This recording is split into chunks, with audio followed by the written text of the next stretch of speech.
क्या आप, मैं एक लाइन का आपसे सवाल पूछ रहा हूं, क्या जेडीयू से अब कभी भी गठबंधन नहीं होगा? नहीं होगा। तय कर दिया आपने? सब लोगों ने, हमारी मालिकों ने तय कर दिया तो हम भी तय कर दिए। अब एक नए विवाद पर मैं आता हूं और ये है भाषा विवाद।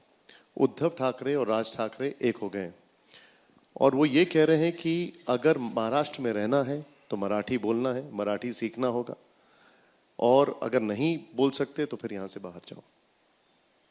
अब देखिए, देश का राष्ट्रभाषा जो है हिंदी है और भाषाओं पर हमको लगता है कि इन सब ऐसी नफरत वाली जो राजनीति है, इससे लोगों को बचना चाहिए, दूर रहने की जरूरत है। ये देश सबका देश है, कोई भी देश के लोग कहीं भी जा सकते हैं, आ सकते हैं। हमें पासपोर्ट की जरूरत नहीं है, फिर तो आप स्टेट वाइज पासपोर्ट भी इशू कर दीजिए। तो हमको लगता है कि और जब लोग नहीं जाएंगे तो बिहार के लोग अगर नहीं गए तो आप भी जान रहे हैं कि बंबई बंद हो जाएगा। ऐसे जो बढ़ता है बिल्डिंग बनना बंद हो जाएगा, लोगों के चूल्हे बंद हो जाएंगे। ये सच्चाई है। तो हमको लगता है कि पॉजिटिव पॉलिटिक्स करनी चाहिए, प्रोग्रेसिव पॉलिटिक्स करनी चाहिए, सबकी बात होनी चाहिए। राज ठाकरे अगर इंडिया गठबंधन में आना चाहेंगे तो आप साथ होंगे या खिलाफ में होंगे? हम तो बिहार का ही देख रहे हैं, बिहार में तो कोई पार्टी ही नहीं उनकी। मैं इंडिया गठबंधन की बात कर रहा हूँ। नहीं, इंडिया गठबंधन I am not decision maker in India alliance nationally. आपका ओपिनियन लेना चाहता हूँ मैं। हम कन्वीनर नहीं है। नहीं, लेकिन आपका ओपिनियन तो होगा इस पर, कोई बैठक होगी, कोई पक्ष तो रखेंगे। जब बात आएगी तय होगा, जब पूछा जाएगा तब देखा जाएगा। अभी अचानक से हम कुछ, आपने जो सवाल पूछा, ऐसा सवाल पूछा है जिसके बारे में हम अभी नहीं बोल सकते। तो जब समय आएगा, जब कुछ ऐसी बात आएगी तो सोच समझ के अपने पार्टी में भी लोगों से विचार करके हम अपना पक्ष को रखेंगे अलायंस में। बिहार में कांग्रेस को लालू जी चलाते हैं, ये बीजेपी भी कहती है और प्रशांत किशोर भी कहते हैं।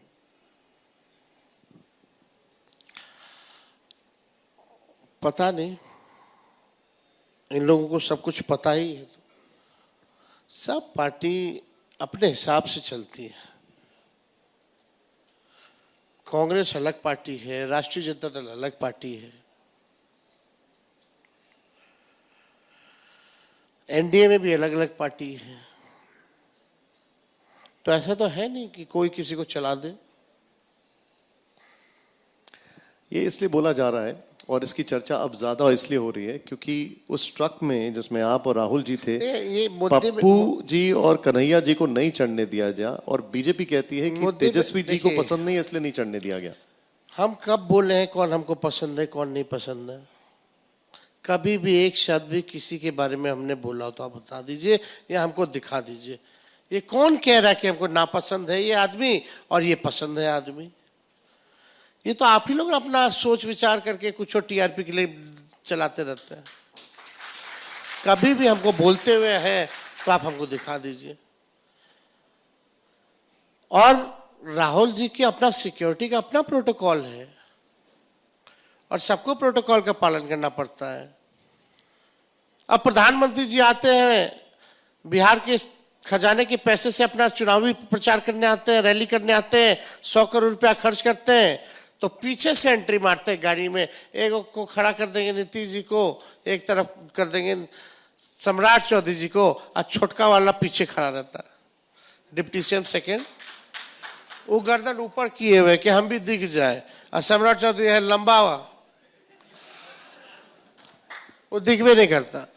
मंच पे बैठा रह जाता है मांझी जी, उपेंद्र कुशवाहा जी, चिराग पासवान जी। इन लोग का मन नहीं लपलपाता होगा कि हम भी गाड़ी में चढ़े? तो प्रोटोकॉल है ना, प्रधानमंत्री जी की भी प्रोटोकॉल है। तो सिक्योरिटी आप देखिएगा, वो तो है ही सिक्योरिटी उनके पास, केंद्र सरकार ने दी है राहुल जी को, उसका अपना प्रोटोकॉल है। मतलब आप ये कह रहे हैं कि कन्हैया कुमार से आपको कोई परेशानी नहीं है? हमको किसी से क्या परेशानी होगी? पप्पू यादव से? क्यों होगी हमको किसी से परेशानी? हमको किसी से कोई परेशानी नहीं है। अच्छा, मेरा काम है गठबंधन को मजबूत करना और इस बार भाजपा की सत्ता को बेदखल करना, मात्र ये काम है। और जो बेहतर होगा इसके लिए वो हम करेंगे। राहुल गांधी से आप कितना रिलेट करते हैं? हम लोग नवयुवक लोग हैं। He has vision. Even I have vision. हमें रास्ता पता है कि कैसे हमको आगे बढ़ना है, उनको भी पता है। राहुल जी भी किसी से नहीं डरते, हम भी किसी से नहीं डरते।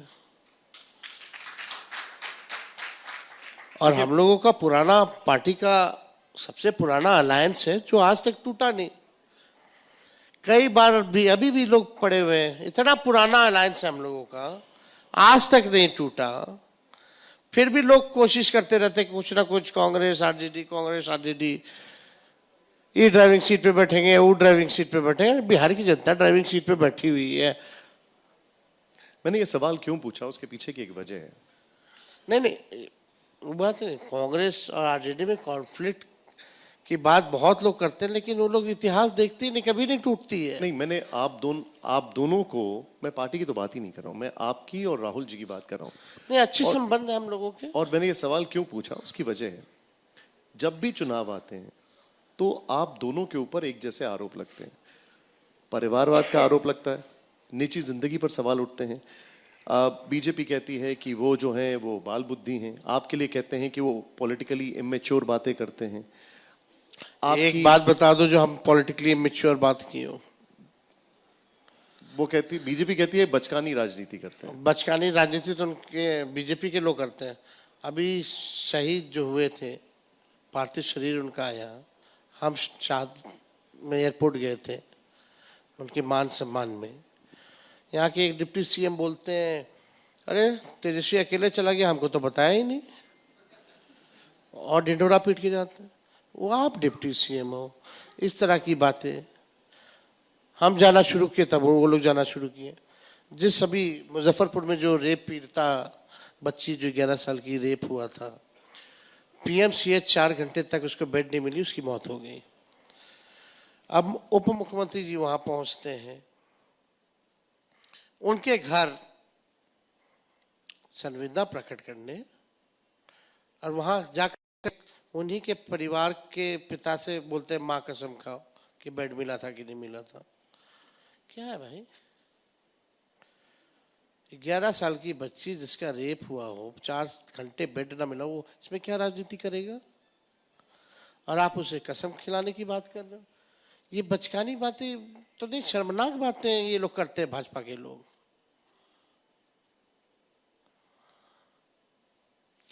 मैं अब इस इंटरव्यू के तो ये सब न्यूज नहीं बन सकता है।